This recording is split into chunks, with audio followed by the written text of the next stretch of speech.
Alright, hey everyone.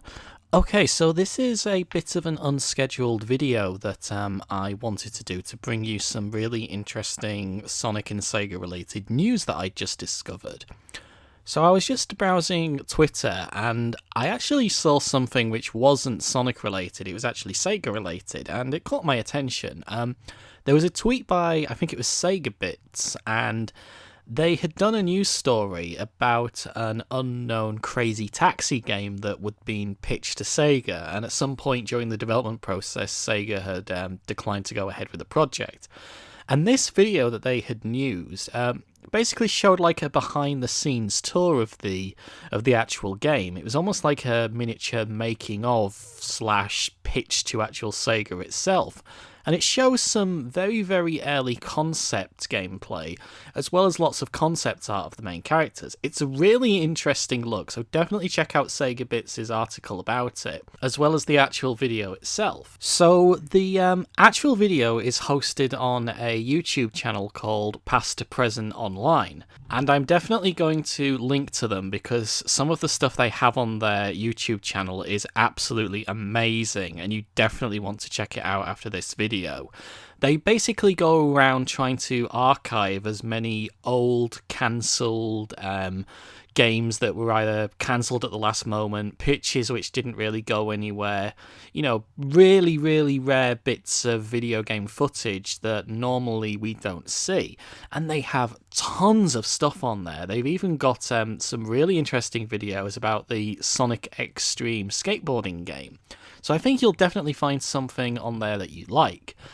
So I'm just browsing this channel and I'm thinking, ooh, I wonder if they'd be interested in taking a look at the Die Hard documentary that's online, because you might remember I actually did a video about Die Hard Trilogy, and when I was researching that, I uncovered tons of information about that game that barely anybody has seen, and I've been trying to sort of promote this information myself, but not having much luck, unfortunately. So I found the guy who runs it. I found his Twitter account. I was just going to message him saying, oh hey, did you know that there's this really cool documentary on YouTube? It has barely any views. Could you give it a look and see if there's anything you can do? Because I think it's a video series that's at risk of possibly being removed one day from YouTube because the account that it's on looks like it's going to get deleted soon. It's quite abandoned and might be at risk. Well, I was looking at his Twitter account and I saw something which I haven't seen used or featured on any Sonic website. Now, I might be out the loop on this because I haven't really been paying attention to websites much lately because I've been busy playing games and making videos, but check this out. So what this appears to be is an image of the Green Hill Zone. No duh. And yeah, you could make your own joke in the comments about another instance of the Green Hill Zone. But what this appears to be, this actual image itself, is of an early pitch stage for an environment layout. So it looks very rough, I'm not going to deny that. It's nowhere near final. It is clearly a pitch image. And based on how rough it looks, I'm guessing this was probably around the PlayStation 2 era. Whilst it's possible it could have been for PlayStation 3, I think it might be a bit too rough. So I'm going with somewhere around when the PlayStation 2 was the king of the consoles.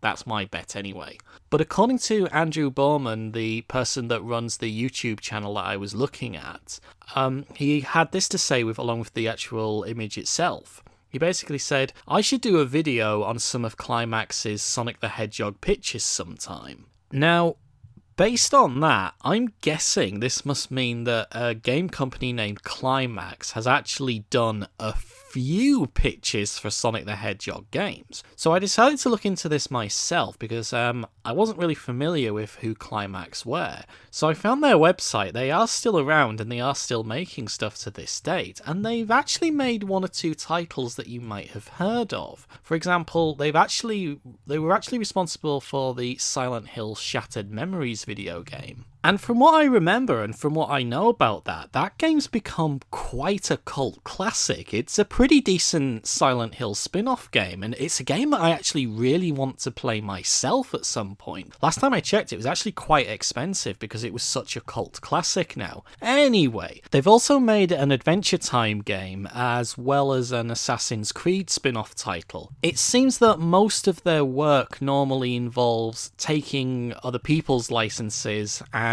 putting their own spin on it, or basically making third-party games based off other properties like TV or other media, that kind of thing. So they are still making stuff, they haven't gone out of business or anything, they are still making video games. So I don't think it's unreasonable to assume that this is the actual company that these pitches have originally come from. I could easily see them creating a small pitch based on a Sonic game and then submitting it to Sega. Now, what I found interesting as well was when I was actually scrolling down this tweet chain, there was another tweet that Andrew made, which was a bit of a follow-up to this one.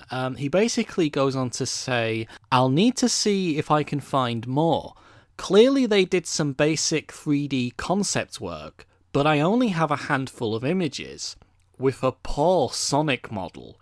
I'll wait to share that." Okay, there is a lot to unpack from this one. So it definitely sounds like that he has information regarding an unknown 3D Sonic game, which was at least at the pitch stage. I'm guessing it probably didn't get very far. In fact, it might have been instantly rejected, because don't forget, we have been here before with the Sonic Extreme skateboarding game that you might be familiar with. That game got quite far ahead in its initial pitch, but it didn't get past the first roadblock. It got rejected. So this sounds like it could be a very similar case. Now, I'm really interested in this. I really want to see more of this. So I'm going to be... I have decided to subscribe to his channel, and I am following him on Twitter. So I will definitely be very interested to see what he actually has and comes up with. The big thing I have right now is, please don't bother this person by saying, release the images now, release the images now. No. He'll probably want to make his own video. He'll probably want to make his own way of presenting them. Please let him do that and let him get on with it.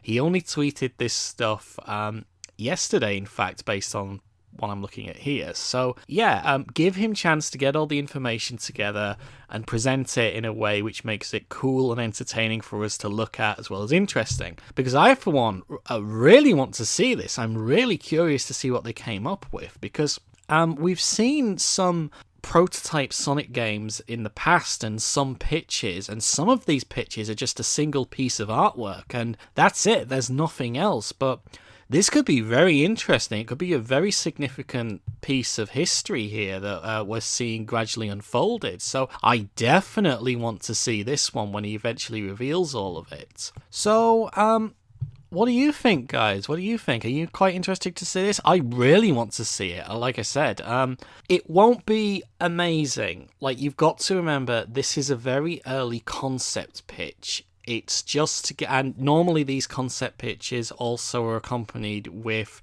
artwork, with a scope pitch for the actual game itself. There might be a basic script. These actual 3D images, like the one you see here, is going to be very, very basic. And even if there is any footage, which I don't think there will be, it will look incredibly buggy.